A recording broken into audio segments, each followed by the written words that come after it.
And now, it's that time of the week once again. Welcome to the Departure Lounge podcast with your host, Tom Whittle, your ticket to the home of aviation podcasts.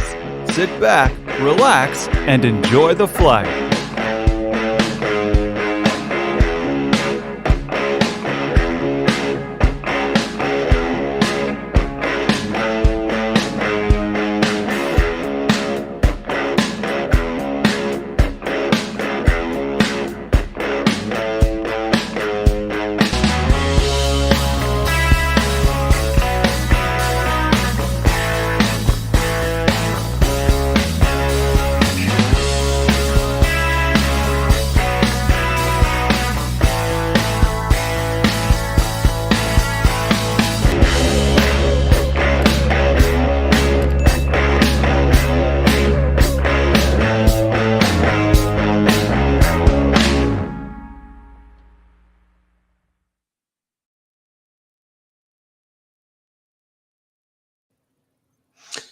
Hello, boys and girls. Good evening, and welcome to episode number 79 of the Departure Lounge podcast here on the Departure Lounge YouTube channel. I hope you are well on this Monday evening. My name is Tom Whittle. We're going to go straight into the show.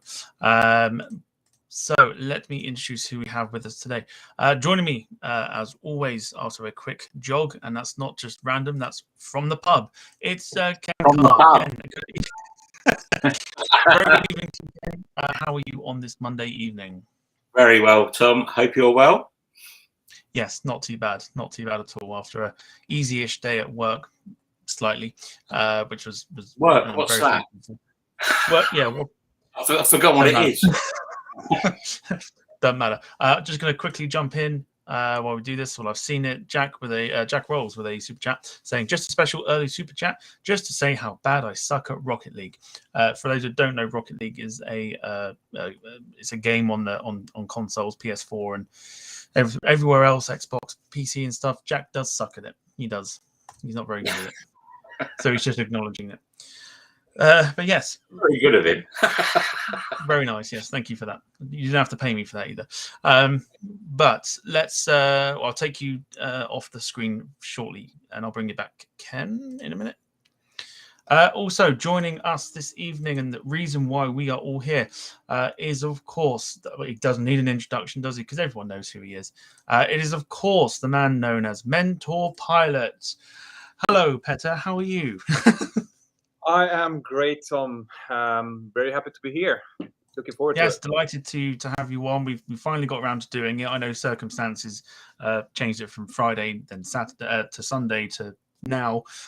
So we finally got there. So no, it's an absolute pleasure to have you on. And well, I suppose straight from the off, thank you for giving us your time this evening. Oh, absolutely. No, I first of all, apologies to everyone that was hoping that I was going to come on Friday and I didn't come on. It was because it was my birthday last Thursday, and my wife surprised me with a weekend trip, and so we went to Santiago over the weekend, and I couldn't get away from that to the podcast, so that's why. No, that's all right. I mean, like I say, some time away is always good. Always good for the mind. Oh, but yes, hopefully you enjoyed your weekend away. Oh yeah. No, I love traveling and I love food. And if you want to go to Santiago in Spain, Galicia, it's that, we were full from when we get there and until we got home. There was like you never felt hungry during the whole time, which is just right down my alley. Perfect. There you go. Top tip for a holiday destination. Wonderful. Right, let's bring back Ken so everyone can say hello. Hello, Petra. Hi, Ken. Great to be here. I'm glad you're here. YouTube legend. Very good. Yeah. Wonderful. Right. Let's go into a little bit of housekeeping. Then we'll say hello to the many, many people that are watching this evening.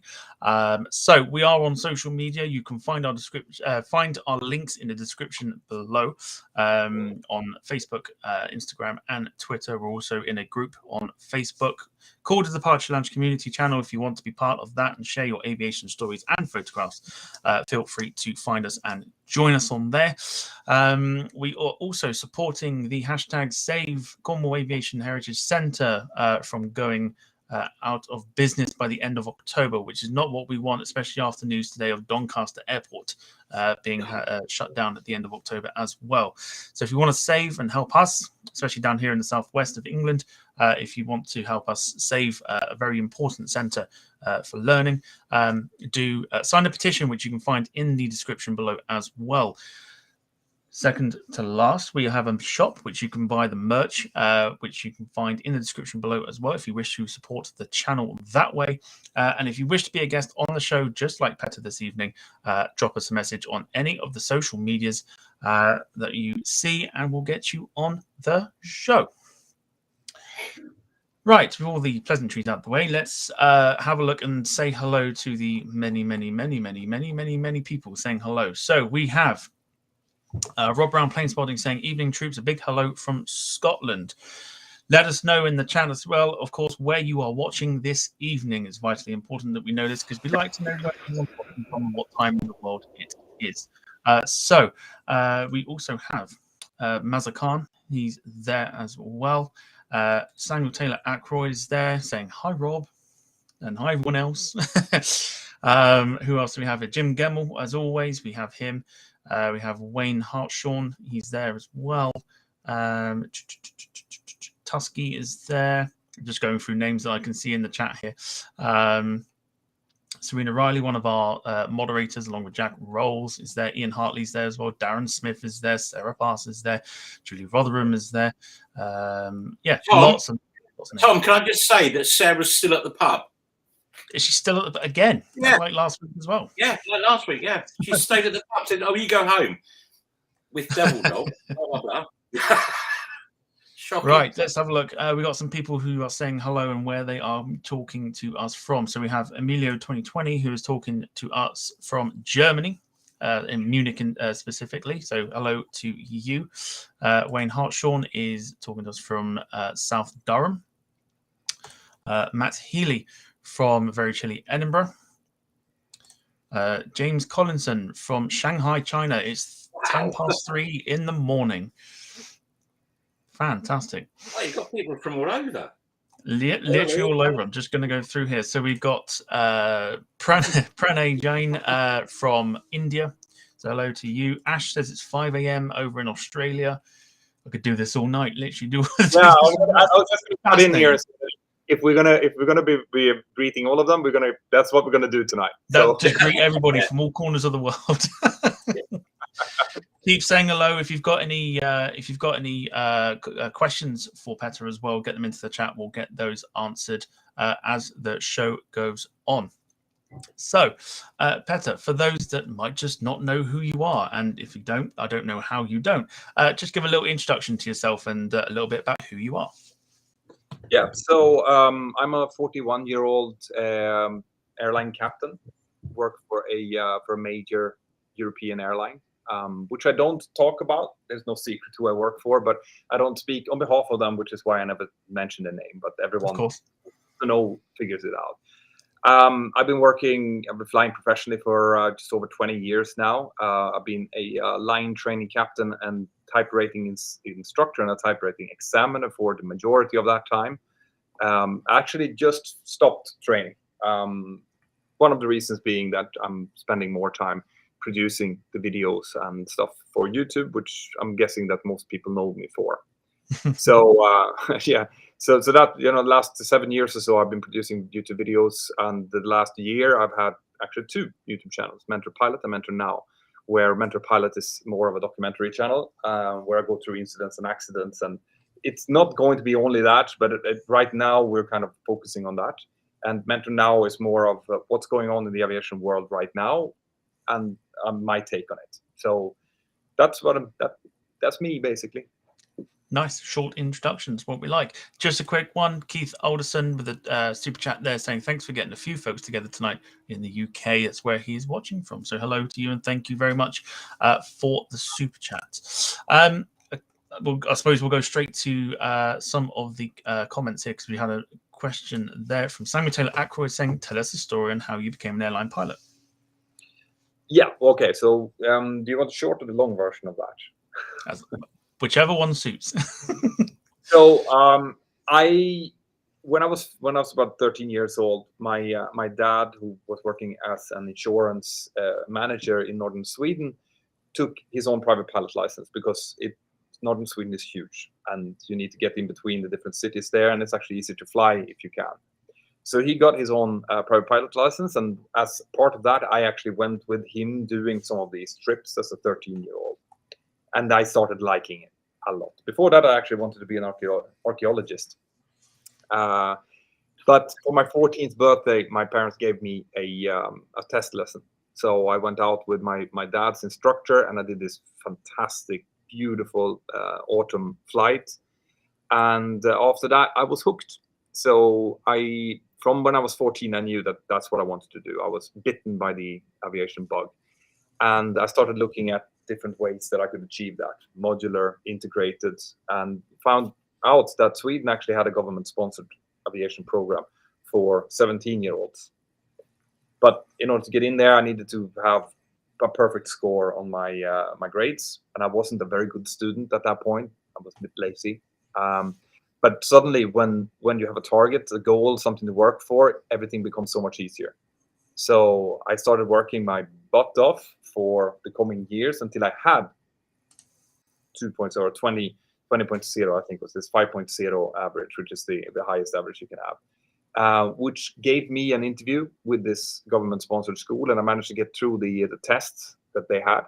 So I started flying at the age of 17 through this government-sponsored program, which brought me all the way up to all of the licenses I needed after having done my military service. And then I was really lucky to be invited to an interview of the company that I'm now flying for.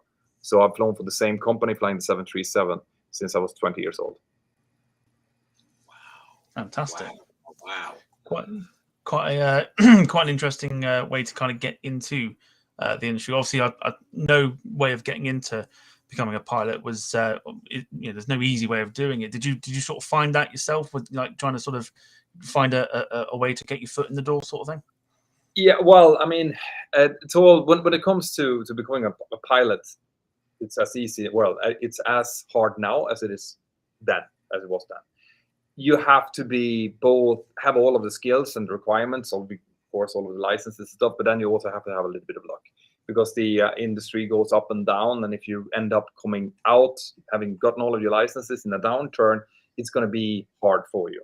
And if you are lucky enough to come out during an upswing, it's going to be easier. Now, I managed to get out just after September 11th. So that was part of the biggest downturn in aviation history up until the COVID. So in my case, it just so happened to be that the airline that I'm now flying for was expanding rapidly at that time and trying to find cadet pilots to recruit. And one of my friends had gotten into a course before me, and they actually asked him, do you know more cadet pilots? Can we get our hands on more cadet pilots? And he suggested me and a couple of other friends that just had our licenses. And that's where my luck came in, because there was no one else hiring at the time. And I managed to get in and get the job then, and I've just stuck to it since.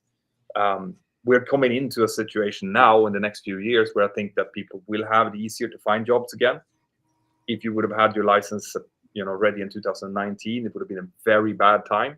But now, and in the coming few years, we are going to see an upswing again. Fantastic. Yeah, really good answer.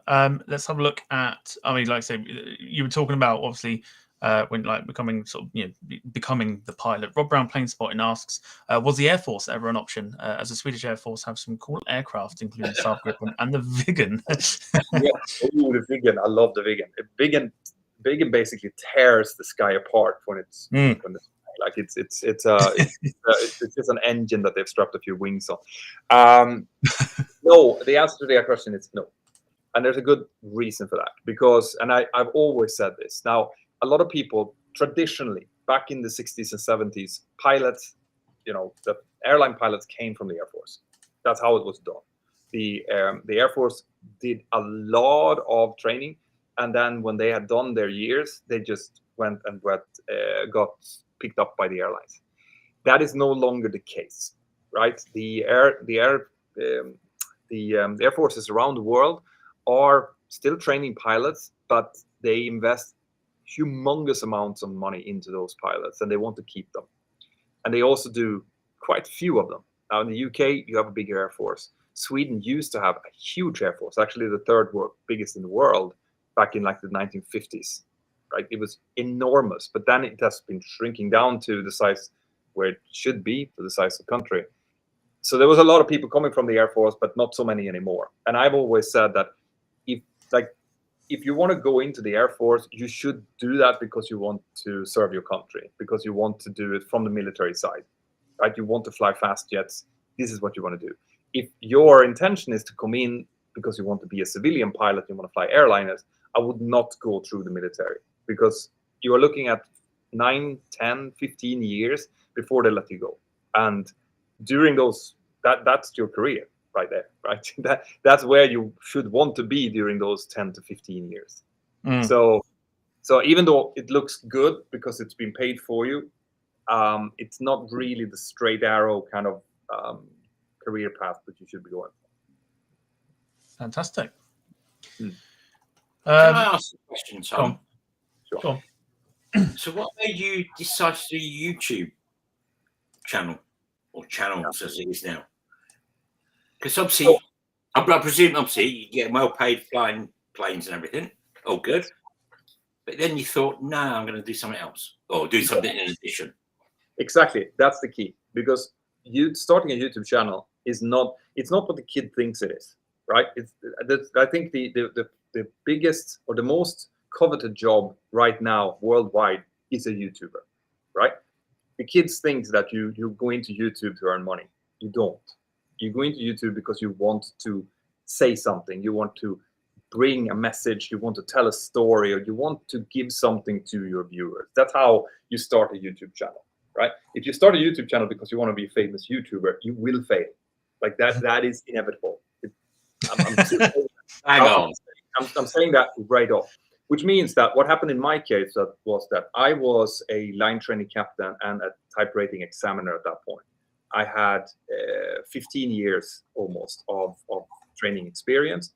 And I had, as you do as an airline pilot, you do have quite a lot of free time. And my wife, Sandra, she said, Petter, you don't really have a hobby. You should get yourself a hobby. You should do something. Loitering around the house, do something. Why don't you start a YouTube channel? You know, you like the sound of your own voice. So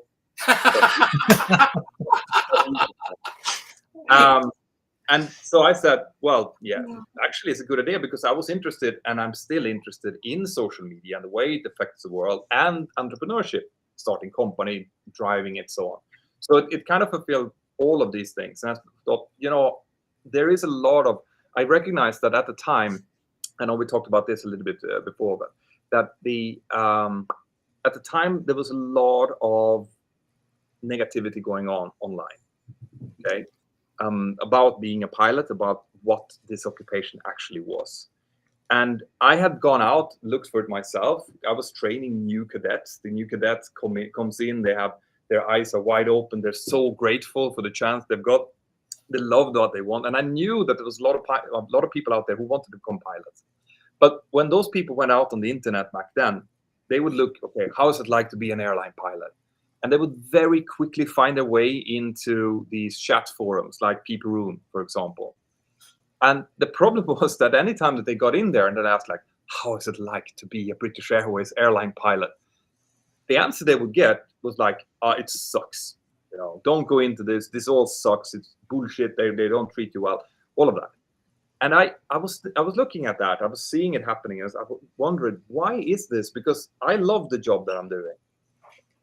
And what I realized quite quickly was that the happy pilots out there, they were not on the internet, right? The happy pilots, they were out kite surfing or with their girlfriend or having dinner or doing something. They were happy with their lives. The only people that was on the internet and wanted to speak about being an airline pilot were the ones who needed to vent about it for whatever reason. They weren't happy. And there's a multitude of reasons that you can find yourself unhappy in life. Mm-hmm. But that was what the young people came across, right? I want to be an airline pilot. How is it like? It sucks. But I myself loved my job. I loved the people I was working with, the everything about it really. Of course, there's downside, but what I thought, I'm going to do something. I'm going to sit down and I'm going to talk about what I think about my job from my perspective. I'm not going to pretend to represent anyone else than me, but I'm going to say what is good, what is bad, what you need to think about before you get into this. Basically, a guide to myself. Like if I was talking to my younger self, what would I have needed to know when I got into this? So that's what I did. I started doing that in front of my iMac, just like I'm sitting right now. And I was just speaking from my heart and from my experience about what this was like. And that took off. Like there was a lot of people that wanted to hear that predictably. And then I continued with trying to explain what I did on a daily basis. So, why do PA sounds like this? Why do pilots do this? Why do we start that engine before the other engine? So on. And that's the road that started it. Fascinating, yeah, really fascinating. I'm just gonna jump in and Aviation Geek has very kindly given us a super chat, and we'll get his question answered for doing so. Would you fly the A321neo if you had the choice? Absolutely, without a doubt. I am a Boeing man at heart, as in I've flown Boeing for my entire career, and I love the Boeing. The Boeing is like an old Volvo. You understand it, right? There's not too much finesse in it, but you understand it. If something goes wrong, you can easily find out, like, okay, yeah, that looks like an electrical fault. There it is. Okay, let's see if we can turn that bus off and see if that works. The Airbus has a slightly different philosophy. The Boeing's, the 737 that I fly is 60s technology. The Airbus and the Neo especially is like 90s technology, 80s to 90s. So they've taken a step when it came to what could be done with avionics, what could be done with computers. So it's significantly better ergonomically, right? You sit better in an Airbus, you work better in an Airbus, but it's much more complex. So what my friends who fly both types are telling me is that you fly better in an Airbus 99% of the time, but when something goes wrong, it's harder to figure it out in an Airbus. But in a Boeing, you sit a bit worse for 99% of the time, but when something goes wrong, it's pretty easy to figure it out. So those are the differences between the two, and I would love to get my hands on an Airbus 320 or 321. Petra, can I ask a question? What about the MAX problems? Because we're talking about Boeing there. So, are you confident flying the MAX? Yes, absolutely. So the MAX problems was not great, to say the least. But what I'd like to leave that behind, because I there's a reason I haven't talked about them on the channel yet. I'm waiting for the right moment to do so. Okay.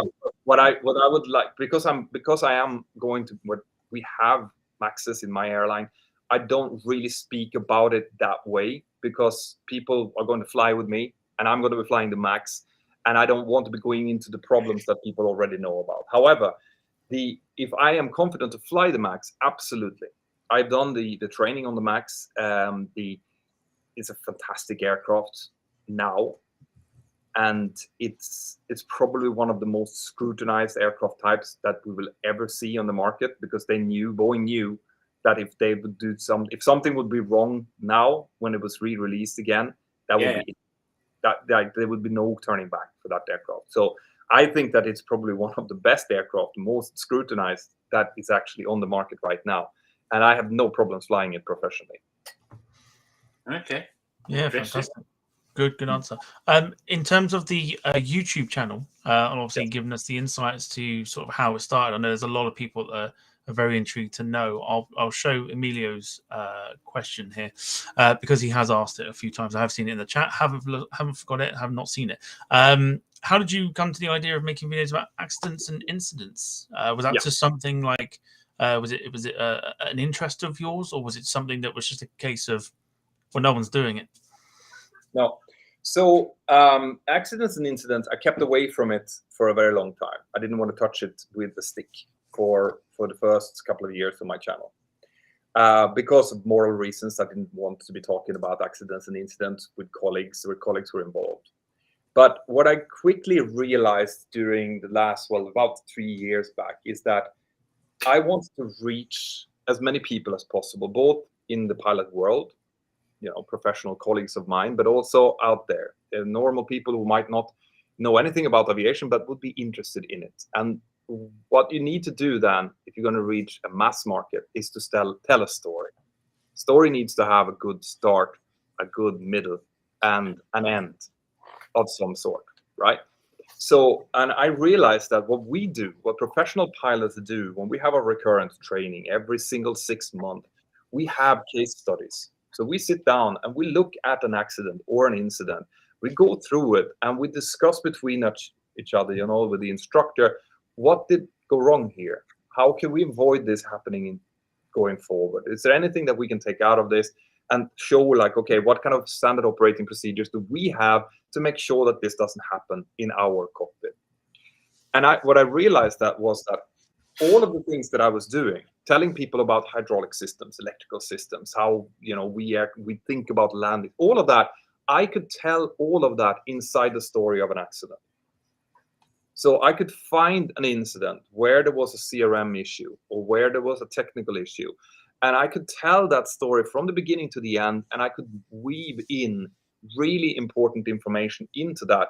And by doing so, people would be susceptible to listen to it. And I would never get a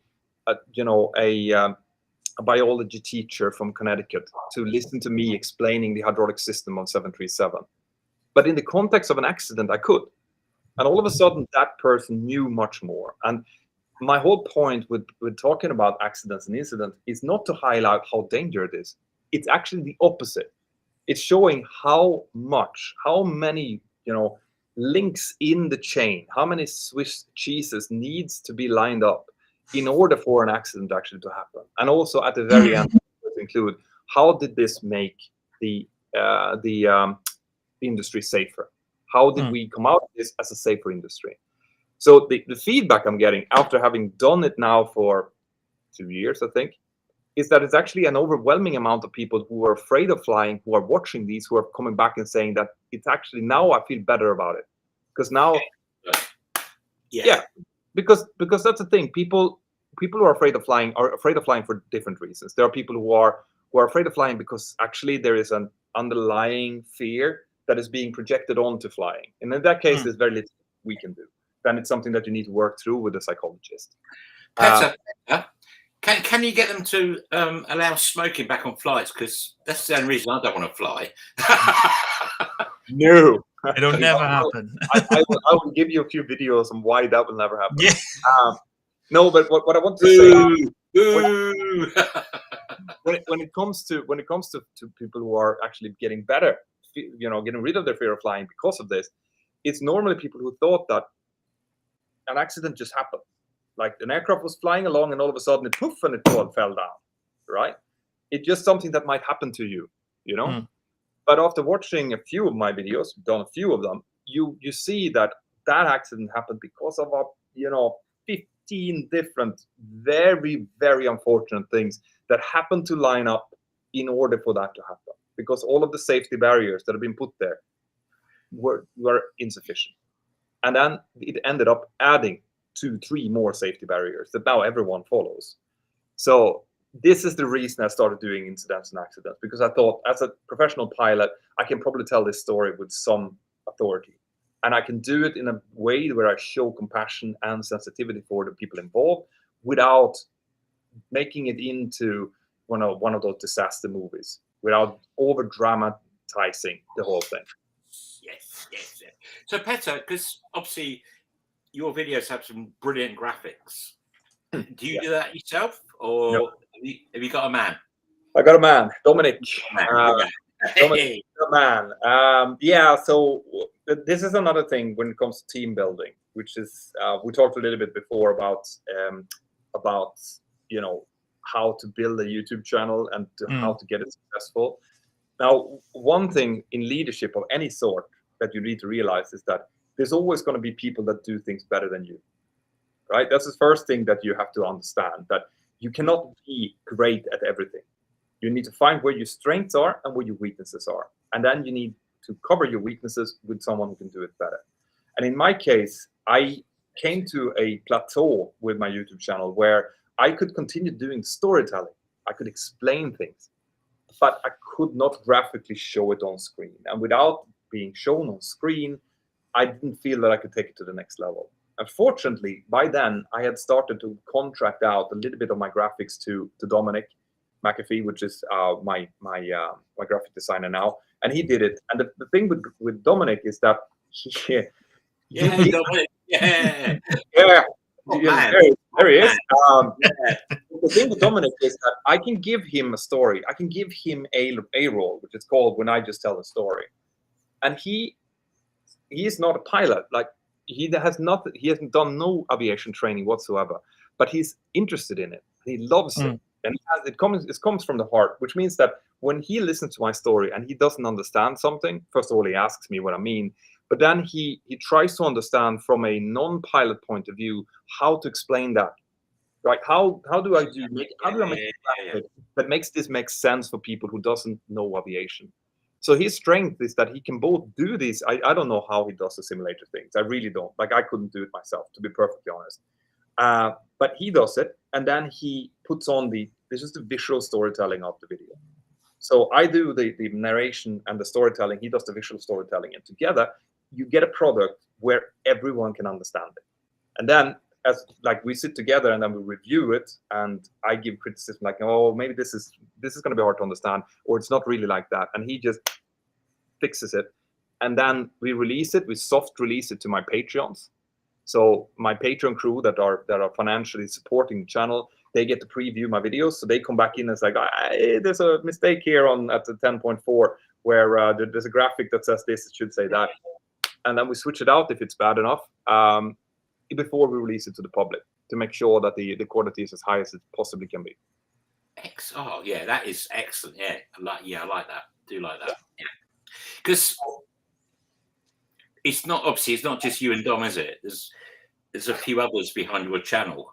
And yeah, it does sound like it's becoming a proper business. Because let's face it, the biggest live streamer allegedly in the world is on about 20% of your viewers. So you are absolutely a proper YouTube person, aren't you? Yes. Royalty. Now this has become my job, apart from my airline job. Right, I'm on half-time airline. I'm on half-time doing YouTube, and on my team we're about 6 people at the moment. It's me and Dominic that does Mentour Pilot. Right, Mentour Pilot is me and Dominic. We are the only ones to do anything there. But my team includes things like Spiros, for example, who is the writer and editor of my website, mentorpilot.com, where you have daily aviation news. I don't know. I hope that you've checked it out. But he does that, and he also helps me to script write for Mentor Now. So because he's doing all of this great research behind the articles, then he can suggest to me, like, maybe we should talk about this. And he already have all of the research done, so I can get the research, and then we make a script together, and I do the Mentor Now video. So he does that. And then I have 2 girls, Alejandra and Claudia, who works with the graphics for Mentor Now. So they have each part of that, plus the integrations, the sponsorships, and so on. So because this is something I'd love to get out there, and that's the fact that sometimes I get criticism for there's too many ads, or why are you doing this? Why are you trying to sell merch and stuff like that? But this is why, it is literally, if I did not get income to the channel, I would not be able to output this kind of quality. I would not be able to put this kind of time into it. Absolutely. Yeah. So it's like that. It has to be like that. And YouTube is like YouTube AdSense is one stream, but then you have the Patreons, and then you have sponsors, and together those things they form the foundation of a modern YouTube channel. That's the way it works. Fantastic. Yeah, really, really good. Just going to prioritize this question from The Legacy, who asks, your video reminded me of a Cargolux 747 landing on/denting the roof of an airport van on January 26, 2010. Have you heard of it? Love to see it covered. So, no. And please send me that report later on. Apparently. Was that a well-known YouTuber he landed on? For a friend. Apparently, the details are in the Discord. Sorry. Discord DM if you need them. You see, this is another thing as well. This is why I love the community. because first of all, when it comes to incidents and accidents, I much prefer the incidents, right? I prefer making the incident videos because normally no one is hurt, or the aircraft might not even be damaged, but you have equal amount of learning points because it almost happened, and it's just as dramatic. So that video that I just released on Saturday is among the craziest things that I've ever read, and it just happened literally 3 months ago. And it's like I was reading through that, and I was just putting the manuscript and the final report closer and closer because I could not believe that this was happening and how much great learning points there could be in one single incident. So that was an absolute, like, I loved doing that. And then you're working together with the BEA, the investigation authority in France, who are making these fantastic reports, graphics, really good. It's like, if you want to read a proper accident report yourself, then I would recommend the English versions of the BEAs because they're top of above everything else that I've come across.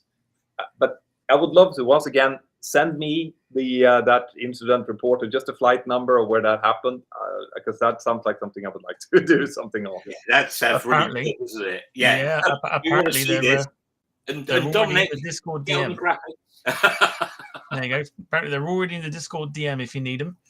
And the idea of it has very much pleased Dominic because he said, "We're going to do that. You're going to do that video."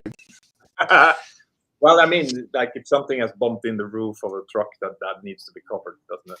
No, but this is another thing. The only reason I might not do that one is if I read through the final report and I realize that actually this is too similar to something I've already done. There's no new learning points to get from this. So I want to try to get that. This is why for example, there is hundreds of runway excursions out there. But in order for me to cover another runway excursion from ones I've already done, there needs to be something new in it, a new learning point. Otherwise, I'm just milking incidents and accidents. So this is another reason why, for example, a lot of people are asking me to do the German wings disaster. And it's one of those that I'm very, very hesitant on doing because there is no real learning to get from that. Was Petra, was that German wings one that flew into the mountains that the first officer yeah. So the reason being there is that, like, it just had negative consequences. There was nothing positive that came out of that accident. Sometimes there can be an accident that highlights a weakness in the aviation industry, which is then being rectified because of the accident. So yes, it's tragic, but we learn something from it. But what about MH370? Yeah, that's another thing there, because MH370, we have no idea what happened. Exactly. We can have our guesses about what happened. There's some things that are more likely than others, but it will always be guesses until we can find the aircraft. So me making a video about MH70, no matter how many views that would get, would just be hurtful to the families and victims of, or friends of that flight. Fair enough. That's just another YouTuber that people are looking up to for answers that comes out with his own private theory. Yeah. This is why I follow final reports, because the final report is like, this has been certified air crash investigators that have gone through this and fine-combed it and found the most likely reason that this happened, and we've learned from it. Right? Yeah. MH370, no. So, eventually we will find out what happened to that. But you think so? I think it's going to be forever a mystery. Yeah, I don't think so. I think that there's enough. This is too much of a mystery with too much people that are involved. What's going to happen is something like Elon Musk will take up an interest in it, and he will use his satellites to find the like there's going to be something like that. But there are some good theories about how to find it. Now, this would be something I could do a video on, like the search for MH370 and the people and the theories about where it could have ended up. That I could do a video about, because that is actual work that's going on, and it has nothing about what actually happened to the flight.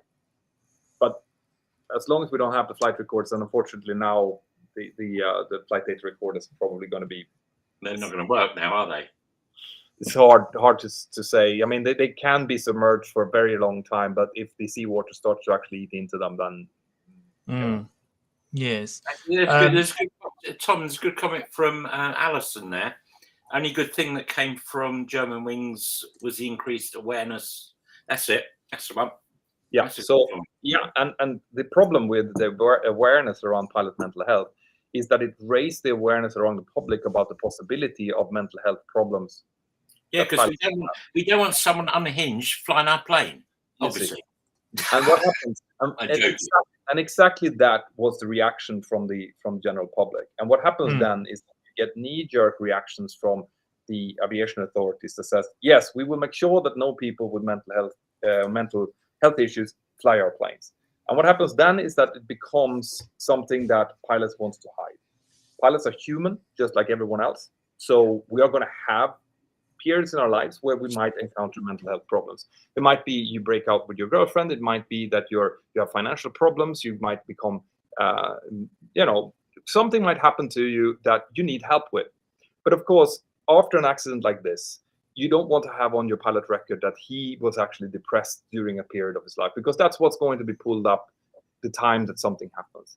So the only thing that came out of that was it was pushing the mental health issues underground. So people that should have asked for help were less likely to do so. So once again, it's a negative. It's not a positive. It's gone the wrong way. It's gone the wrong way. Yeah. Fortunately, though, I have to say to the benefit of EASA, which was dealing with this, they did not fall down that trap. Right? They increased. What they did was they pushed the airlines to set up like peer support groups, things like that. They've also pushed airlines for like make sure that the pilots feel that they can go out and talk about it, that they can speak to their closest manager, maybe take time off work for half an hour, for half a year, until they feel that they're back on their feet again, and then come back flying without any track kind of tick in their record. And this is what we need. This is obviously what what is needed in any type of industry, because people will get sick, and you cannot swoop that under the rug. No, absolutely not.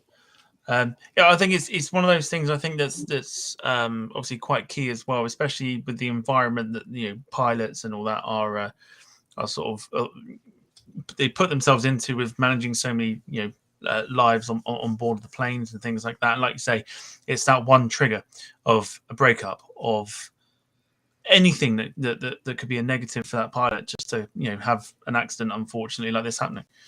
Yeah, I mean, stress builds up. If you want to picture how a human mind works, picture a pitcher of water that you fill up with stress, right? So you can take as much stress as that pitcher of water can hold, and then you work perfectly all the way up until you reach that top. And you fill on a little bit more water on top of that, it's going to spill over, and that's when it doesn't work anymore. So that's how stress works with humans. So you have financial problems for whatever reason. We're going to see more of that now coming up, most likely, as the stocks are starting to fall and electric bills goes up and whatever. So you have financial problems. That leads to more issues with your spouse. So now you're fighting about money when you get home from work. Now that adds up to it. Now you can't afford to stay in your house anymore. You need to downsize to an apartment. That now adds another part to this. So you're building up stress like this. That stress needs to go somewhere. So the best way, if you're starting to feel it, is obviously to talk to someone. Talk to your best friends, talk to your peer support group, your colleagues, or your family, or whatever.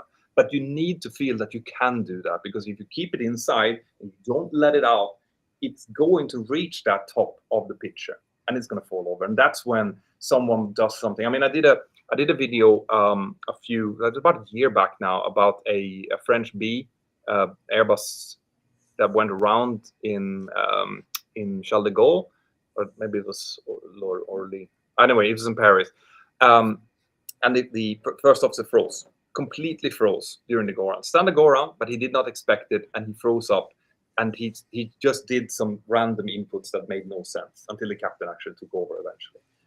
And that's what happens if you suffer from acute stress, and acute stress can happen as part of a permanent stress as well. So if you have a lot of permanent stress and then you get a trigger on top of that, you might find yourself in those kind of situations. Right. So, Petter, have you, in your own flying career, had any incidents yourself? I mean, not touch wood, nothing that's been serious. I've had, obviously, we always have medical emergencies from time to time. The odd flap issue, the odd technical issue, but that's what's so fantastic with flying these aircraft. The 737 is extremely reliable, and I've actually thought about making a video about how if a car was driven like we do an airline flight. I've actually thought about doing that specific video. Oh, do that. Oh, yeah. It would be the absurdest thing. So that's another way. That's another thing when we talk about flight safety. Is people they think about an aircraft breaking down as in like, my car breaks down sometimes. I drive down the highway and all of a sudden I get a red light and I have to stop over. What if I'm at 37,000 feet? Right, it's a fair question. If you got a red light at 37,000 feet, I'd worry. Yeah, our type of red lights are never very good. But the thing here is that it would probably not happen that often if you had a professional engineer go through your engine every 100 hours and take away everything that could potentially go wrong, and then check it before every drive that you did, and then check it again when you've gone to your supermarket to pick up the groceries. You once again have an engineer out there checking that the engine and the lights and everything is okay. So that's the thing. If you would constantly maintain your car to that level, it likely wouldn't break down. And this is kind of what's happening with the aircraft that we fly. They're maintained to such a high standard that it is very rare for anything to break down ever. And we're talking the things that breaks down on an aircraft, in my experience, are like light bulbs in the landing lights. Right? That's what we get in and it's like, the right turn off light has given up. Okay. So have you ever had a moment when it wasn't a light bulb, it was something a little bit more serious? So the worst feeling I've ever had, I think, was when I was a first officer and we flew into Norway at some point, and the weather was significantly worse. Yeah, well, Norway's always dodgy, isn't it? Yeah. But when you get into that situation, when you get into the feeling that you've taken fuel to go to your destination and then fly to your alternate, that's the fuel you had, maybe 10 minutes extra holding or whatever, and you come in and you realize that not only is your destination out, your alternate is also out, unscheduled, and your third alternate is, and you now need to start thinking, okay, so where do we actually go? That's the worst. That's the kind of the worst feelings that I've ever had, and I was a first officer at the time as well, so you have a little bit less to kind of say about it, but putting yourself in that situation where you are pushed into a corner where you don't have many options anymore, that's the worst type of feeling that you can have as an airline pilot, because most technical issues you just solve them. There's a non-normal checklist for it. You do it, and worst case scenario you land with a little bit less flaps, or you shut down an engine and you fly on the remaining engine, and that's it. So just for any nervous flyers watching, how much extra fuel do you, in terms of miles, etc., do you have on board? So we tend to take extra fuel depending on the situation. So the legal minimum fuel is what we aim to carry, right? That's what we want. That's what a professional pilot wants to carry. That's the minimum fuel, because any fuel that you carry also costs fuel. So you burn. So the fuel that you're carrying is to your destination. Go around, climb, flight over to your alternate, approach into alternate, go around, holding for 30 minutes, plus contingency fuel and taxi fuel. This is the absolute minimum fuel that you're allowed to carry, right? Okay. Yeah, so that is so you basically got two or three chances. Yeah, and you only carry that providing that you have made sure that you have weather forecasted to be 1 hour before and 1 hour after your landing, be within certain criteria, which is higher for the alternate than it is for the destination. So the weather has to be better. Do all airlines yes fuel like that? if you don't do that, you are not following the EASA or FAA stipulation. Okay, cool. Okay, Right. good. So if you would be audited, which we are often, and they find that you've been flying with less fuel than that, the pilots will lose their license, because it's up to the captain to make sure that you have enough fuel to do the flight. Oh wow. So, Okay. so the pilots, then this is important, because the airline will obviously face fines, whatever, but the pilot will lose his license or her license if they do this, which means that there's no point for me to do that ever. On top of the fact that you don't ever want to fly with too little fuel. But this is what I mean. So even when people say, when you see in a newspaper ad, for example, or a newspaper article saying that they had a fuel emergency, right? Sounds horrible, right? But this is because the fuel emergency happens when an airline has done an approach, flown to their destination, then flown to their alternate, and then for whatever reason they've been held up, and the captain sees that there is a possibility that we might start to go into those extra 30 minutes. Whenever we see that those 30 minutes might be encroached, we have to call Mayday, Mayday fuel. Because that will tell the air traffic controller that, okay, those 30 minutes should never be touched, ever, right? So that will tell the air traffic controller to give us the priority that we need, and you can go in and land, and that's it. So that's a fuel emergency. And I don't think that people understand that fuel emergency is not like I'm about to run out of fuel on my left engine. No. It's I'm about to touch the last 30 minutes of flight. Have you ever gone Mayday fuel just because you want to land? Because I'll be doing it all the time, going, I can't be asked to fly around. I want to land. Anytime you say Mayday, Mayday, you will have there will be a mandatory investigation into it. Oh, okay, yeah. So you will like, and anyone who like, the last thing you want to do is cry wolf in this job. Yeah. Definitely don't. Yeah, fair enough. I was just going to say, Transatlantic Alison, our resident A330 pilot, will back up what you've said there in terms of trip fuel plus contingency fuel plus alternative, final reserve, and extra and attack is a legal requirement. Yep, that's what it is. And then, oh yeah, just put enough fuel in the aeroplane to make it work. That's good. Thank you to Pagan Sky for the super chat. They ask, why would attendants not make an announcement when a flight is directed into a holding pattern prior to landing? Well, first of all, it's very rare that the flight attendants will know that we're going into a holding pattern, right? So there's not always. If I know that we're going into a holding pattern, I will tell my my flight attendants that we are going to hold. And most likely, I will make a PA to the passengers as well, saying that there's going to be a slight delay. But the majority of holdings that we get is maybe 2-3 circuits, right? It's doubtful if the passengers would even notice that they're in a holding. To be honest, if there's a longer holding than that, then the captain or the first officer should make a PA to the passengers. The flight attendants very rarely will do unless they've been told by the captain to do it. There you go. I think a lot of people learning from this evening, especially myself. And Dirk Vandenberg says, so a Mayday declaration always leads to investigation. That is new to me. It's new to me as well, and I think it's new to a lot of people as well. I don't think they knew that, like a simple, sort of a Mayday declaration would lead to sort of an investigation. Is it quite a serious investigation? Like everyone's all hands on deck sort of thing? Well, it depends. So there are levels of investigation. So if you call a Mayday, it will be reported to, like, you have to file a mandatory report yourself when you land. It's the same for pan call in most cases as well. So that's me filing it to my company that this has happened. Then the company needs to decide whether or not that needs to be pushed on to the authorities. And in most cases with a Mayday, it will be pushed on to the authorities. Now the authorities might just look at it and say, well, they called Mayday because they were held in the hold for too long.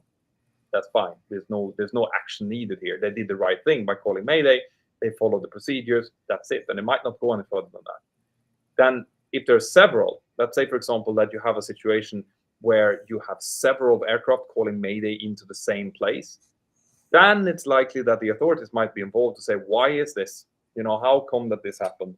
There is something structural, maybe at fault here. maybe the meteorology services didn't work the way it should, or there's the ATC limit of it, or maybe people are just, like he was saying, calling Mayday to get in before everyone else. Something is wrong, and then it might go into a bigger investigation. So an investigation, yes, there will be, but which kind of level of investigation it is, hard to say.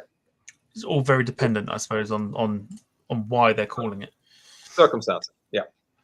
Fair play. There was a question that I thought was quite interesting, since we were talking about sort of like the fuel and everything else. Rob Brown Planespotting asks whether it's required that you divert after 2 or 3 attempted landings. So there is, to my knowledge, and I don't want to be quoted here, no such rule, right? It's dependent on the airline.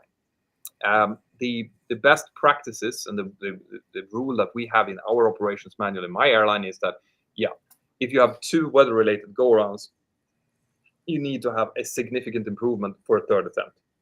And this means you need to have, like, for example, if you have fog and you have 200 meters of fog, you're going to need much better, as in like Cat 1 approach criteria, in order to do another Cat 3 approach in there, which makes sense. But it also makes sense that you don't want to put rules into this, because there needs to be a little bit of common sense and professionalism on behalf of the pilots here. So most airlines have that. 2 approaches. After that, there needs to be a serious, discussion about the 3rd approach. So Petra, with the electronics on airliners now, does that? Well, obviously it doesn't, because obviously you get go-rounds. But I would have thought they could probably detect the approach. Oh, it might be a bit windy.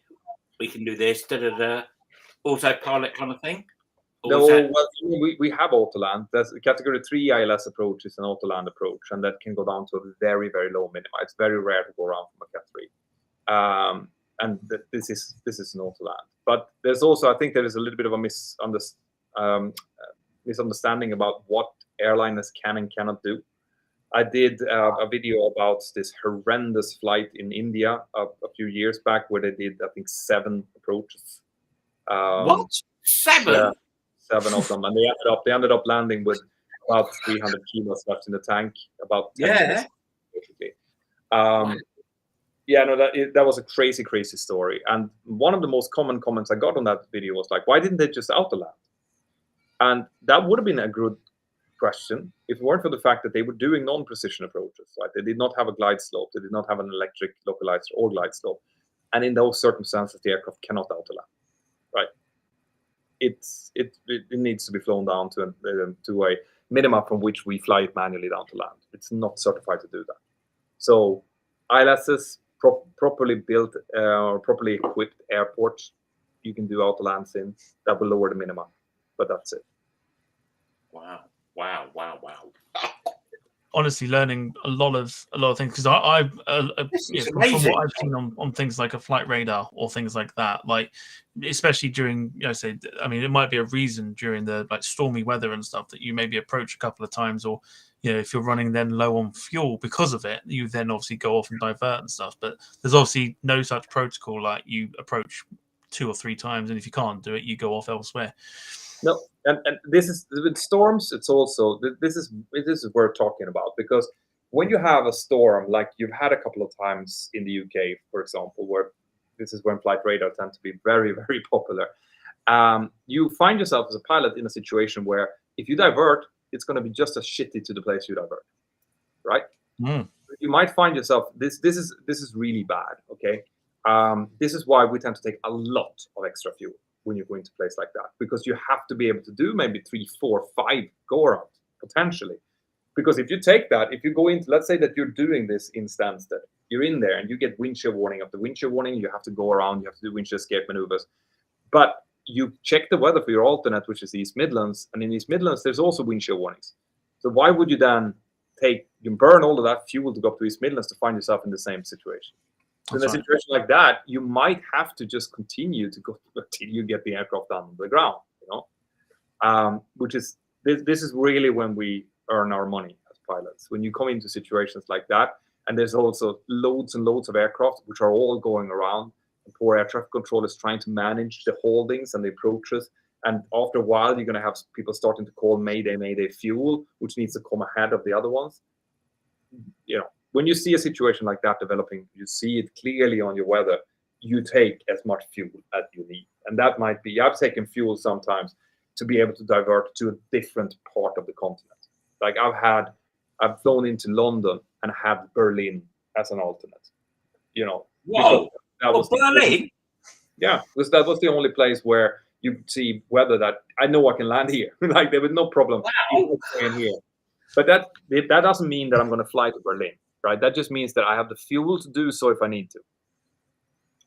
I often wonder about that sort of thing because, again, I go off of like flight radar and stuff, where if you've got sort of whether it's stormy weather or whether it's whatever, and then you see this plane that's going into London or it could be anywhere, and then they have to travel to another country to land. Like what goes? I mean, does a pilot think, great, I'm having to go all this way, or is it just a case of being really glad that they've actually got somewhere that they can get the plane down safely? Yeah, well, we have you have, like we talked about, the minimum fuel according to your flight plan, right? So that might be to an alternate, like I said, Berlin, right? That's crazy, but if that's the only airport that satisfies the approach criteria for an alternate, that's what you do. But then we will have a list of preferred alternates that the company says these are the commercial alternates that we would like you to use if you can. And providing that those are within the fuel range, we will look at them as well. So when we decide that we're going to divert, we're going to look at, okay, so we're in Stansted, we have Berlin as an alternate, which is crazy, but we also have Birmingham, we have East Midlands. No, don't go to Birmingham. No. But I've actually been based there for a week. It was lovely. But anyway, then we will look at that. This is our operational weather now. So on a planning stage is one thing. When your operation is another. So if you then look and you see that actually the winds are kind of okay in Birmingham, then you're going to divert to Birmingham, providing that ATC allows you. So you're going to try to do whatever is commercially best, but still safe. But if you have to, you have to. If you go to, if you end up in Berlin, you've probably seen these aircraft that fly to, like, there was one happening just 2 weeks ago where they flew up to Iceland and couldn't land in Reykjavik and then just flew back to the UK again. It happens. Was that a flight from Hamburg or somewhere, or Frankfurt? They ended up in Berlin instead of London. That's not good, really, is it? I mean, the passengers will be they will be disappointed, sure. Yes. No question about it. But from our point of view, from a pilot's point of view, we do what's safe for the flight. Oh, Dirk, sorry, mate. No. Sorry.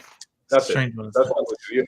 But this is also a misconception. Like we're sitting in the very front of this metal tube that travels at 800 kilometers per hour. We want to do what's safe to bring us back home to our families. This is how we reason.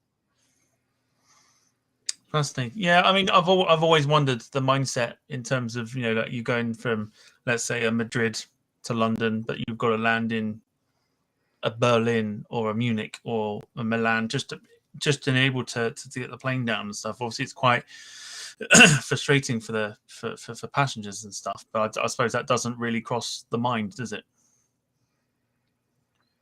No, and I mean, this is one of the reasons why I started doing the YouTube videos as well, to explain these kind of things. Because there's a huge difference between what people think that we do and what we actually do. And when you read the newspapers, for example, there's quite a lot of journalists that doesn't really understand it either, but wants to get a good story out, which doesn't help. This is one of the reasons why people think that aviation is dangerous when it's not. It's because anytime that something happens, it's being highlighted in the press as whoop-de-doo, emergency landing back in Heathrow. And you look into it, and I check it out, and it's like, yeah, they did a precautionary return back to make sure that the hydraulic system pressure was up enough. It's not an emergency landing; it's a precautionary landing to make sure that the aircraft is as safe as it can humanly be. But that's being highlighted as an incident, effectively. No, that's fair enough. We'll go away from the sort of the diversions and we'll call it the negative side, but everyone will get what I mean by that. In terms of you being an airline pilot and stuff, we'll switch it up. Do you have a favorite sort of destination or destinations that you go to? Oh yeah. This question, okay. So if I was a long haul pilot that actually ended up going to the places where I'm flying to and getting off the aircraft and actually enjoying it a little bit, I probably would have. But as a short to medium haul pilot, when you just go there, turn around 25 minutes, and you go back home again. No. Oh wow. No. Yeah. Really? Yeah. So what you're really after then is good air traffic control, nice long runway, good landing systems, so ILSs from both directions, and avoiding too much terrain and stuff around, especially if you're training. So I've always said, like, when I get this question, I say, like, Malta is a perfect example. The weather is good, great air traffic control, enormous runway, ILS from both directions, and just sea around. Like that is very, very good. I like flying there.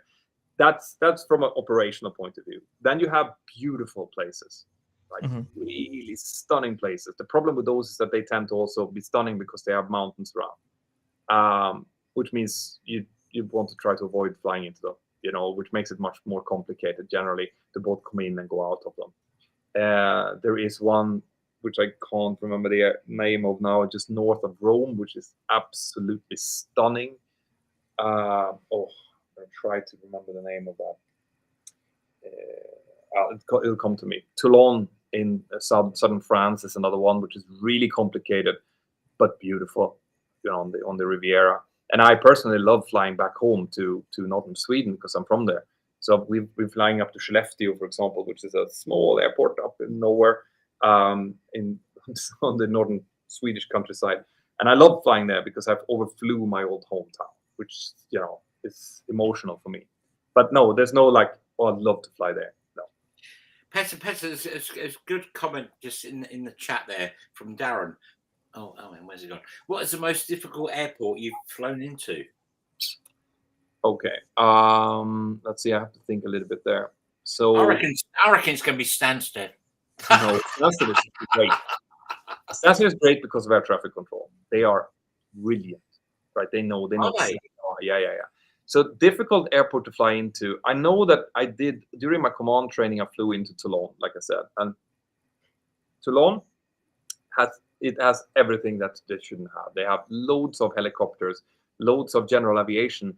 They all speak in French. They had at the time no working ILS system, so there's only a localizer, and you had to do a non-reciprocal circling to get in, which means you do an approach into one runway, then you break off and you turn in to land from another one. Wow! With all of these helicopters and general aviation around speaking French, that was terrible. Like that is like you have to be really on the ball, which is probably the hardest one. Otherwise, like there's all of these airports try to be as little dangerous as possible. And I haven't flown to Madeira, for example, which is known for being very, very hard. I've flown to Tenerife south and north, and Tenerife south has problems with wind shear. There's a lot of winds going around the volcano, and the meets just over the airport. Wow, that makes it tricky. You almost always have wind shear there. Not full wind shear, but isn't it? Yeah. Yeah. So there are several ones that are tricky, but the none that you like. It's no like. What's it called? The one up in the Himalayas that everyone's afraid of. Nothing like that. The easiest airport I've landed in, I see Tusky is asking. Yes. I mean, like I said, Malta is probably top there. That is very easy to land in Malta. Malta, yeah. Oh, okay. But otherwise, I mean, your home base is always going to be the easiest for you. No matter how hard it is, it turns into the most easiest because you have the most experience. Experience. Yeah. I haven't flown to Madrid. Someone is asking there as well. No, that's fair enough. In terms of the, we'll go back to sort of your. Whoa. Tom, hang on. There's apparently a Ronaldo airport. Ronaldo That's Madeira. Yeah, that's Madeira. Go on. That's Madeira. In fact, we'll get this question. I know it's been in the chat a few times here.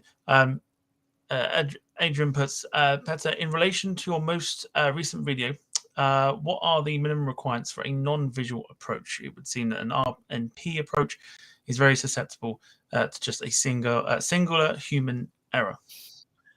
So, there are different types of approaches. You have precision approaches, which the ILS typically has a decision altitude or a decision height of about 200 feet above ground.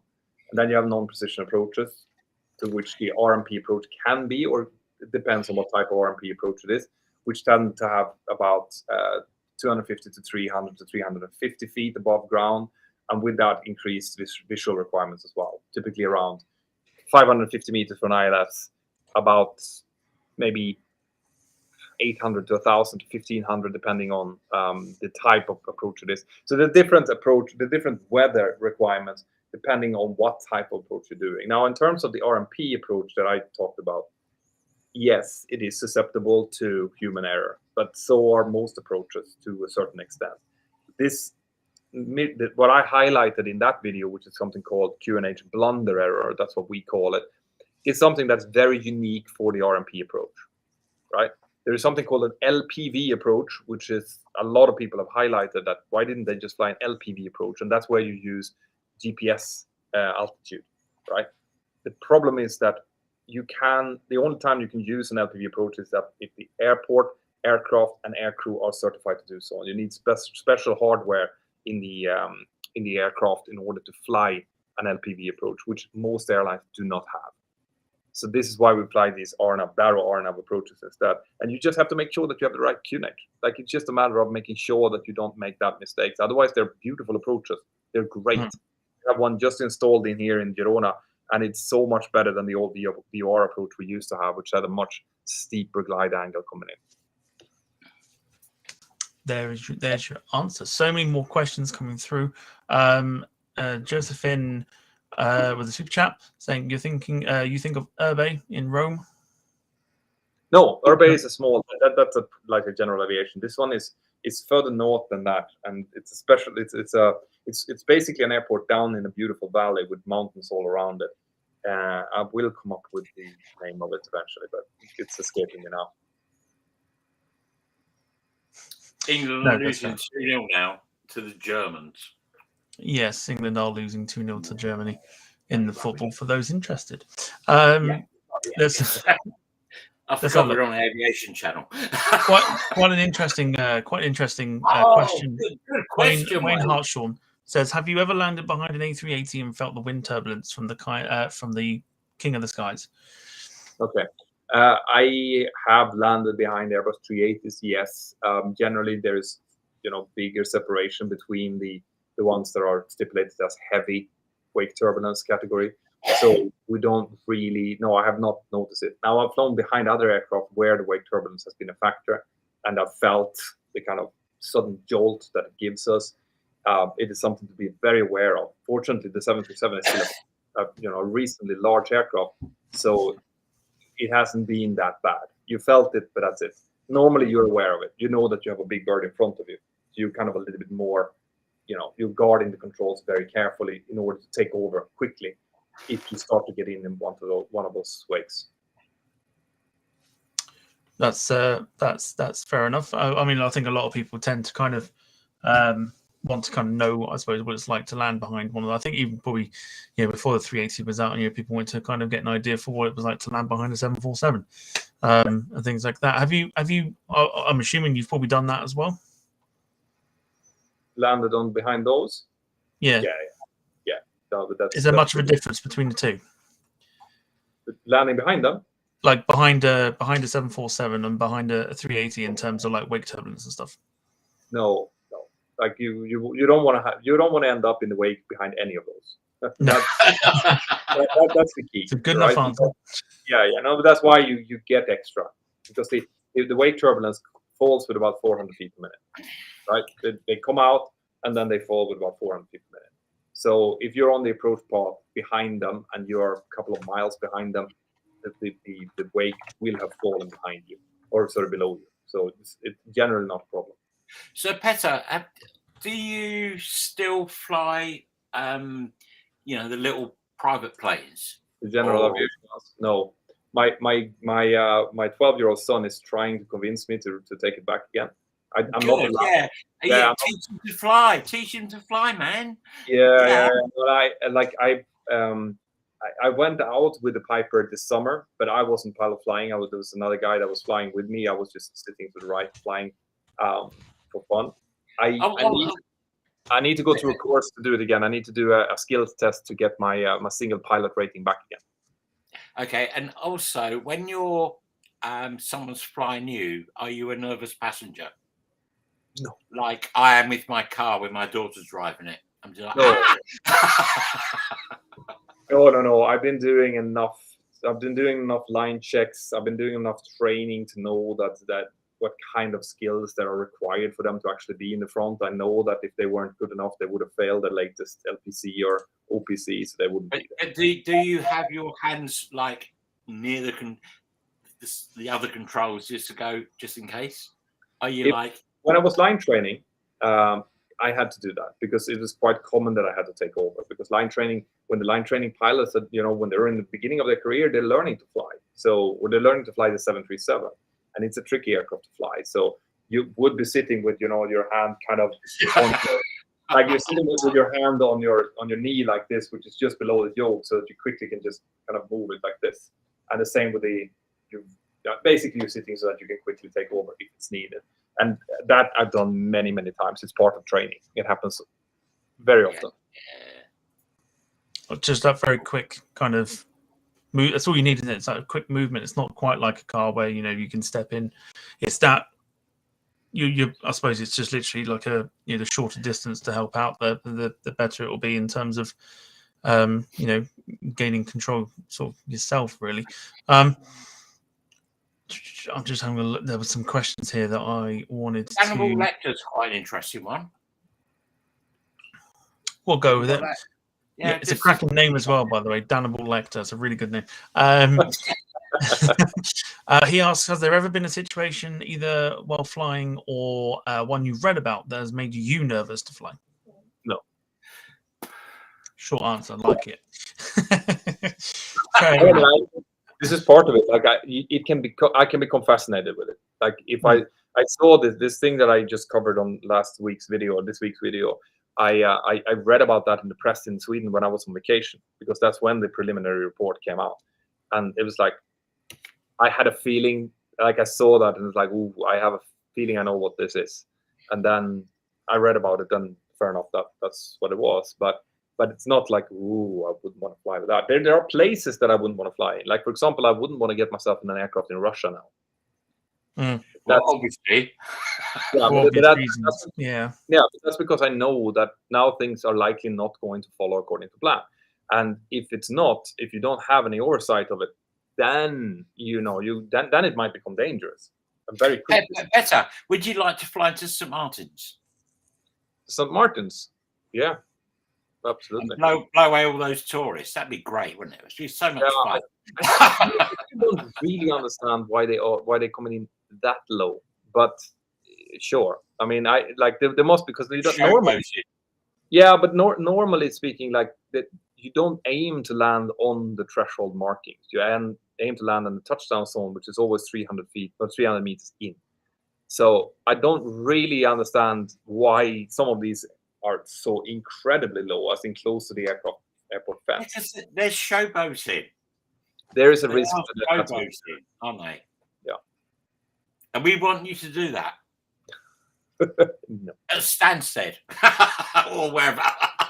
You see, I like my job. I want to continue doing it. Yeah, get it. No, that's fair enough. Here we go. It's an interesting one from Pidgebat. I think that's a type of Pokemon, I think, is that. Considering what happened in Canada and Portugal, I wonder if learning gliding would be a good thing for pilots. I don't know whether that's an insultive question or not, but I'll go for it anyway. Okay, Canada and Portugal, he's referring to the glider incident, the Atlantic glider. Yeah. Yeah, the 767. Yeah. First, yes, gliding is great. Right, going from gliding to flying regular jets and propeller aircraft is great, because you understand the aerodynamics, you understand how to handle the aircraft, and you could do stuff like wing gliding, for example, that they were doing. You learn those kind of things anyway during general aviation PPL, private pilot license training and so on. So I don't think that it should be a requirement, but as a hobby and something that teaches you how the fundamentals of flying is, I think it's a great thing. It's definitely not a bad thing. So hang on. Will you be able to glide a 737? Yes. Okay. You need to learn that then. Yeah. Okay. Get that. Good. Yeah. No. Like a 737 is actually a fairly okay glider. It's got a glide ratio of about 1 to 15, I think, something like that. So Okay. like if we turn off the engines at 40,000 feet, we can glide 120 nautical miles. Wow. That's Whoa, quite astonishing, really? actually. Yeah. That's So quite that astonishing. So that means that if we're over mainland Europe and this happens at altitude, there's always an airport that you can land on, that you can come in, you can fly in and land. Petter, does that? Are you actually saying you turn off your engines to save a bit of fuel? No, I'm not saying. No, not literally. Okay, No, not literally. No. It takes a long time to start them up again. There you go. Yeah. They don't like, we like engines. It's not quite We like an like auto start battery in a car, is it? That's the best quote tonight. We like engines. Like that. Well, there you go. There are a lot of people obviously mentioning about Canada with the glider of the A330 back in 2001. Obviously, that's the Portugal side to it. Who said it? Where is it? Who said it? Transatlantic Alison. There you go. She said, we learned a lot from the Air Transat one. Do you think that's the case? Yeah. For example, check your fuel properly and don't transfer fuel into a gaping hole. So it goes with the sort of the constant. I'll get my words out again. The what we mentioned earlier with obviously, like I say, making sure, like I say, got enough fuel to get to A to B and potentially C and maybe D as well. In this case, they had a massive fuel leak in the number 2 engine, and they didn't know it. They didn't follow the procedures correctly, so they started cross-feeding fuel from one of the tanks into what was essentially a gaping hole. So they pumped out all of their fuel. That's why they ran out of fuel. So if that incident would not have happened if the proper procedures were followed, right? It wouldn't have happened if the engine that was fitted, like there was a reserve engine that was being a spare engine that was being fitted to the aircraft before the flight.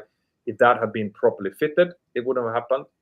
And then if the procedures that was written for a suspected fuel leak would have followed, it wouldn't have happened. So eventually, when they did run out of fuel, there was a lot of mistakes that had already been made. And then they did a fantastic job to catch those mistakes, right? So, and in the end, they were kind of given hero status, quite rightfully, because they did something that was very, very hard, but they also put themselves slightly into that position by the way that they handled the emergency. Oh, fair enough. A super chat from one of our mods, Serena Riley. Thank you for that. She asks, what's your most memorable moment in your career? Okay, so there's several. The coolest thing that you'll do in your career is your base training. Yeah, mostly. It depends on what kind of career you have, obviously. But in my career, the single thing that really sticks in your mind is the first time when you've done your type rating, you've done everything in the simulator, and then before you're allowed to fly with passengers, you need to do 6 takeoffs and landings in the real aircraft without passengers. So that means that you go out in an empty 737 and you do touch and go landings with the 737. And then back when I did it, we were like 10 of us that were supposed to do it, and the aircraft kept doing touch and go landings, and when one had done it to a significantly good level, then he or she would be replaced and the next one would take her place. Nowadays you stop the aircraft and you do the swap. Okay, when I did it, you did it on downwind. So the aircraft was basically flying downwind, and all of a sudden someone comes out of the cockpit saying, "It's your turn." You get into the cockpit, you sit down in the right seat, you strap on your seat belt, and the training pilot looks at you and is like, "Ready? Yeah, all yours." And now you're flying a 737, and you look out for the first time in your life. You look out and you see a big wing on your outside of the window instead of that black screen that you get from the simulator, and you realize that I'm in charge of a 737. I am hand flying a 737 now, and I'm going to do circuits with it. And you do 6 circuits with it, which you are flying. You're hand flying the whole thing. So that is extraordinarily cool, right? Very, very cool. Then I've done other cool things as well. I've done a delivery flight from Seattle, for example, a brand new Boeing 737, which I flew for 10 hours over to Dublin to deliver it, which is really cool. And you do the cool things all the time. That's why you love this job. Wonderful. I think Alison puts it nicely, being obviously a fellow pilot. She says base training the most fun with the clothes on that you can get. Pretty much. It gets very close. There's someone asking here. Alexander's asking if I'm not doing training anymore. No. So from September, actually, just this month, I stopped line training for the first time since 2007. Just to concentrate more. And what I felt, basically, what happened was that I wasn't flying so much anymore because I'm on half time. And I felt that in order to be a good line training captain, you really need to fly all the time to stay up to date and to stay as sharp as you want to be. And I didn't feel that I was doing that. So the most responsible thing for me to do that is to step away from the line training role, at least temporarily. Fair play. We'll take a few more questions, and then we'll begin to wrap this evening up. Keith Alderson with a very formal question here. He says, Mentour Pilot, there doesn't seem to be a procedure to, as a matter of course, asking a member of the cabin crew to do a visual after bangs and vibrations. Question, why is this not done, please? Okay. We do. That's number one. I do ask my crew to go and check. It's not per se a mandatory procedure to do, but I always do.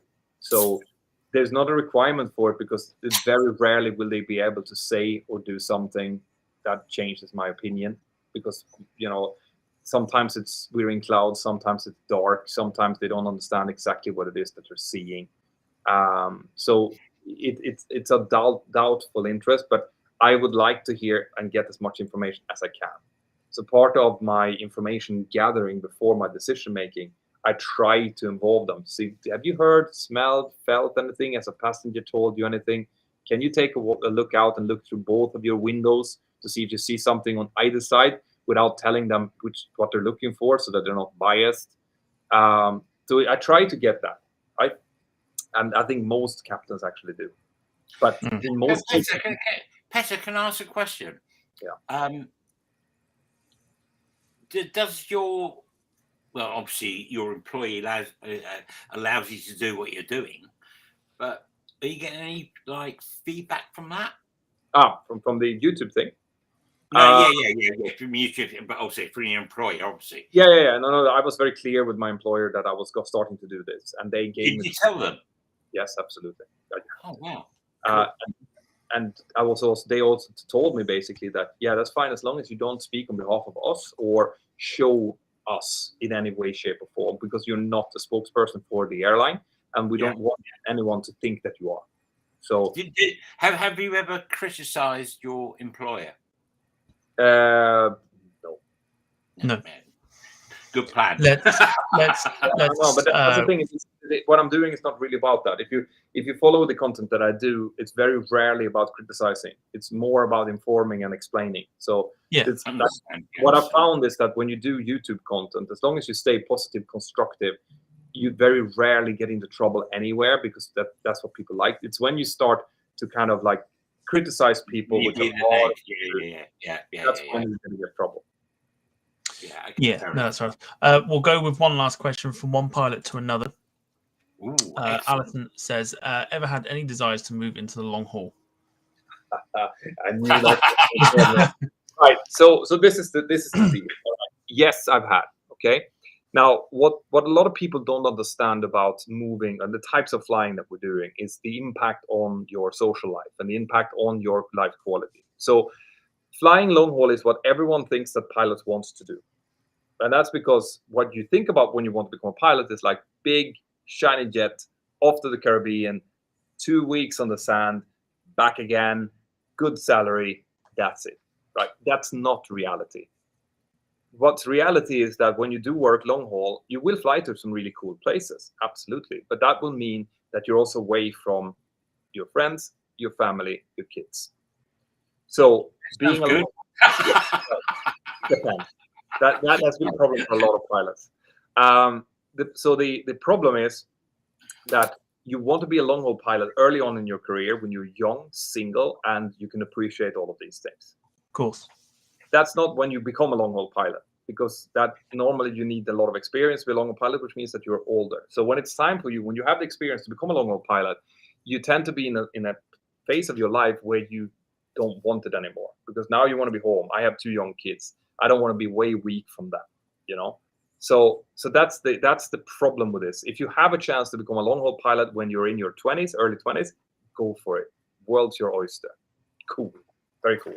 And I would love to fly the type of aircraft. I would love to fly an Airbus 350 or a Boeing 777, for example. Absolutely, 787, cool.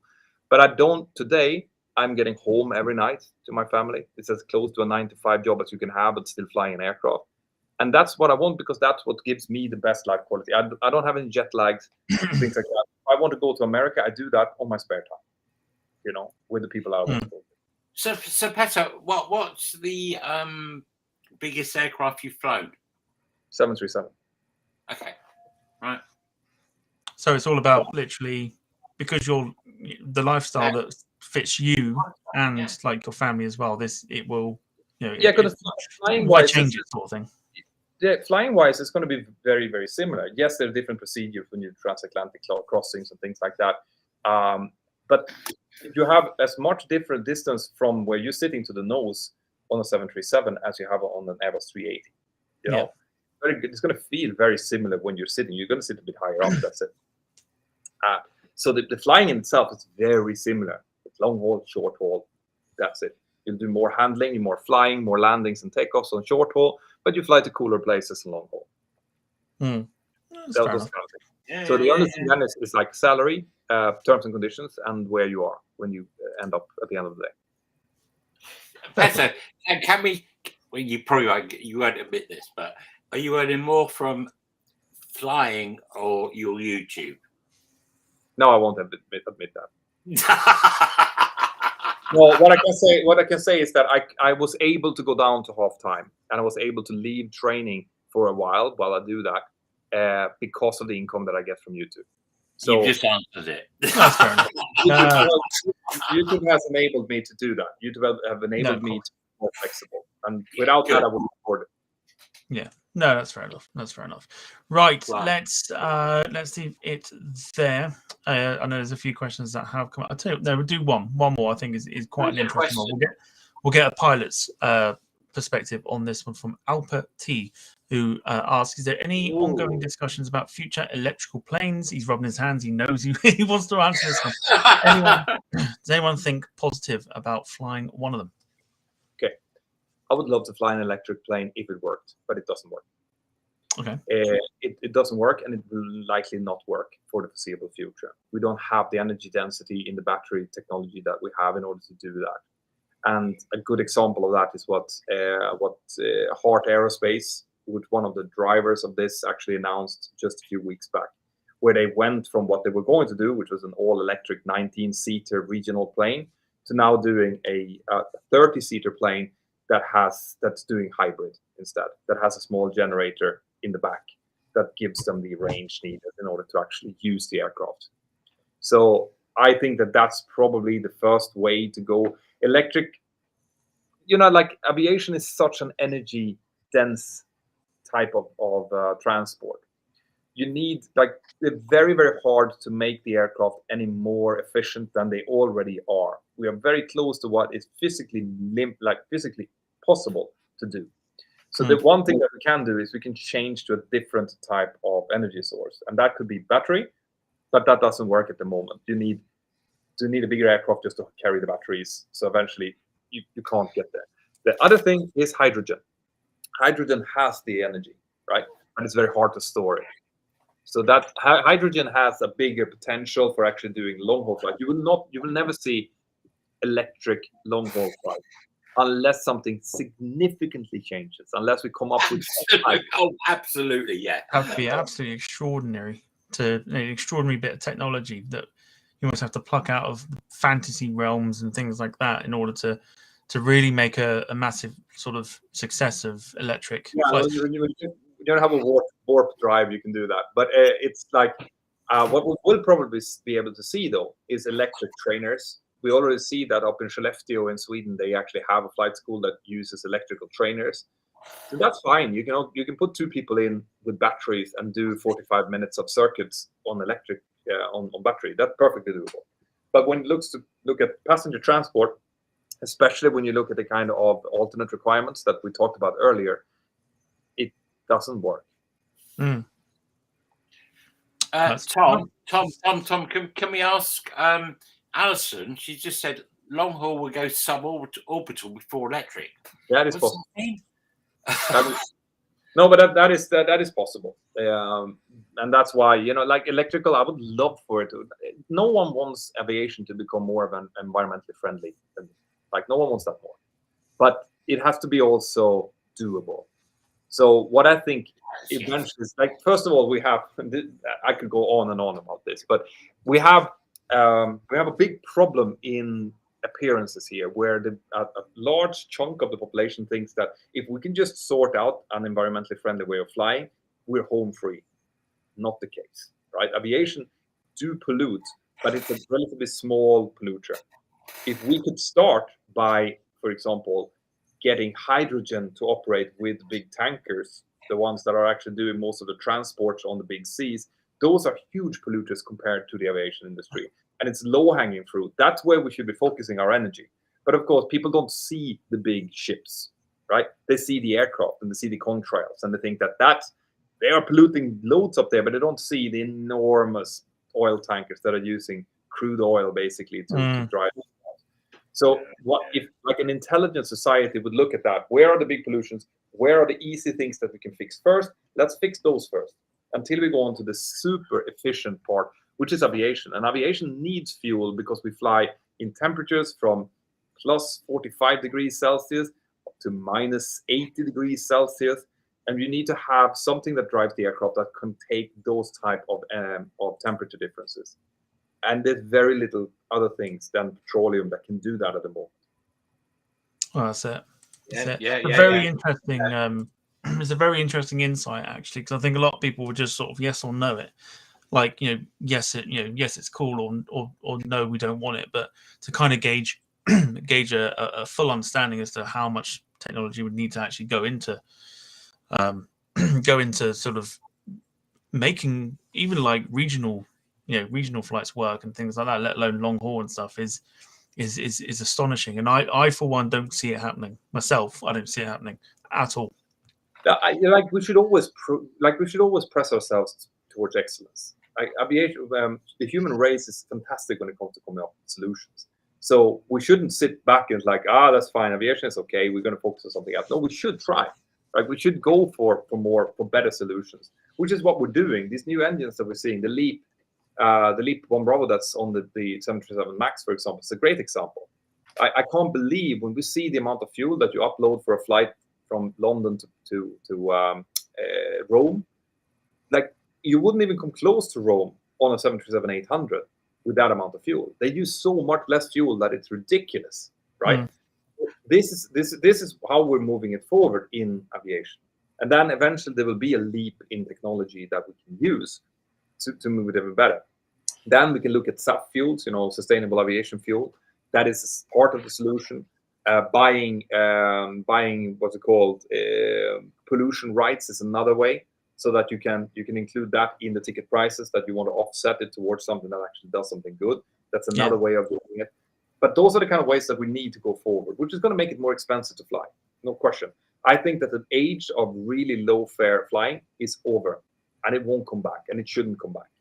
It was never, ever supposed to be cheaper to fly down to Rome than it is to take the bus to the airport. That was never sustainable. We need, like, a ticket should cost around 100 euros per person if you're going intra-Europe. Less than that, it's probably someone else paying for it. So, Petra, do you think that with that statement, I do kind of get where you're going with, but you think that, yeah, our Ryanairs, our EasyJets, blah blah, the price is now going to start going. Yep, I think so. I think they're not going to be crazy, but you're going to see 25% higher prices going forward, and I think it's going to stay there. I don't know that for sure, but it makes sense, and especially if you're going to start looking at the environmental impact. That makes sense, to be fair. That makes sense. Yeah, but they're like 20 euro tickets. That's just stupid. It cost me 21 euro to take the cab out to the airport. It doesn't make any sense. So it was sustainable because we had really cheap oil and a lot of things that were really cheap. But if you're going to start doing stuff according to that's that's environmentally sustainable, it's going to cost more money. There's no question about that. Yeah. I must admit, I don't actually think that our EasyJets, Ryanairs, actually give a monkeys about environmentally friendly. They're just in it for profit because they are. Let's face it. It's all about business model. It's a business model. It's got to be kept in a particular way. All they're interested in profit, which is great. Let's not get into the politics of it, because there's no company out there whose main interest is not to get as much money to the shareholders. I totally agree. So the thing is that the passengers around Europe and the passengers around the world are starting to request it. They're starting to want it, and they're starting to put their money where the environmentally friendly people are, which means that makes anyone care. So, if one is more than the other, obviously you're in the industry, but is that really happening? Yes. Are they willing to pay more? Yeah. Really? Okay. No. This is a huge discussion in the industry at the moment. That'd be quite good if they do, but let's leave it. Let's leave it there because we do need to wrap up. So we will, so we'll start to wrap the show up. So big thank you to everyone that's been watching. Big thank you to those that are still watching after what we're on now, 1 hour and 42 minutes and 43 seconds. Now that we are, pretty much at the end of the show. I told you it would go fast. This part of the show now where we do some shout outs. I forgot to explain this to you, Petter, so that's my fault. But part of the show we do some shout outs to friends, family, loved ones, etc. Not just us, but everybody in the chat. Anyone that throws a shout out in the chat to whoever will have it shown on screen as we do ours. So yes, Petter, if you'd like to give any shout outs to friends, family, loved ones, etc., now's your chance. Yeah, obviously my wife Sandra, who allows me to be here chatting to you in the office. Thank you. My kids, and then my team. My team is the ones that I want to give the big shout out to Dominic, to Alejandra, to Claudia, to Spiros, to James, Sam, all of the people that are working within the Mentour Pilot group that are making it possible to create the kind of content that we are. Fantastic. Short and sharp. Love it.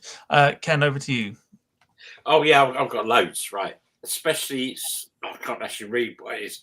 Some that put a comment in the chat earlier. Anthony Rabson or something. Lovely fella. But no, absolutely big shout out to our the people that have been viewing tonight. Definitely a big shout out to Petras. This has been absolutely fascinating. And wow, literally, this man is like 5 times more than the biggest live streamer, which we all thought were the big people. My God. Oh my God. His output is brilliant. It's just, yes. That's just what I'm going to say. And and to, friends and family, blah, blah, blah. But Petter, mate, you are a legend. You are a YouTube legend star. And now I'm going to the pub again. Good. So can we wrap this up now, please? Oh, I could take you off screen now if you like. No, Anthony Rawson, I think his name is. Yes, I'm pissed. I'm going to the pub again. I'm getting more pissed. Love you guys. Awesome. I think he's going. We'll get rid of Ken so we can go to the pub. No, don't get rid of me. Oh, No, we're fine. No, you're fine. Lots of love coming in the chat there for you, Petra. Obviously, everyone's very much enjoyed the I'm chatting out. education stuff. You are a legend, you can see it, of course you can. Legend. Yeah, of course you can. Speak. Yes, I can see you. You've commented on that, so you can see all the love coming towards you. So I'll add to that and say, thank you for spending some time with us this evening. On what I know is you've very busy sort of schedule on that. So so it's a big thank you to you for doing that. Tom, we need him back again because he's brilliant. If his schedule allows it, we'll get him back. Unbelievable, brilliant. It's not down to me. It's not down to me. He's a very busy man. Oh, I know that, but Petra, yeah, you're coming back. But yes, thank you to everyone that's been watching. The amount of people that have subscribed, whether you've seen the podcast or not before, a big thank you to you. Hopefully, you have enjoyed this one, and hopefully you'll stick around for many more to come. But yeah, next week we'll deliberate, of course, what we're doing, and we'll let you know through the social medias. If you give us a follow on those, you can keep up to date with what we're doing. But for now, we will say our goodbyes for another week. So, Ken, seeing as you're in a rush to go to the pub, if you'd like to say your goodbyes, we'll get rid of you.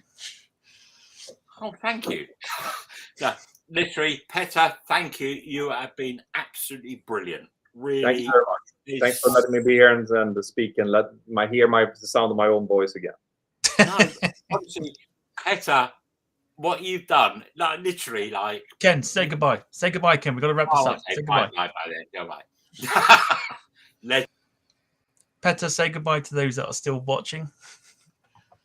Guys, thanks for watching. I hope you enjoyed it. It's been a while since I did a live stream, so it's good. These kind of questions, I love speaking about them, as you can hear. So thanks for being here, and thank you guys for hosting me. Thank you very much, Petter. We'll hopefully sort of chat again soon. Absolutely. And all that's left for me to say is we'll see you next week, next Sunday, definitely a Sunday this time, for episode 80. We'll decide what we're doing, and then we'll post it out on social media. So for now, take care, stay safe, and we'll see you next week. Have a great week, everybody. Bye.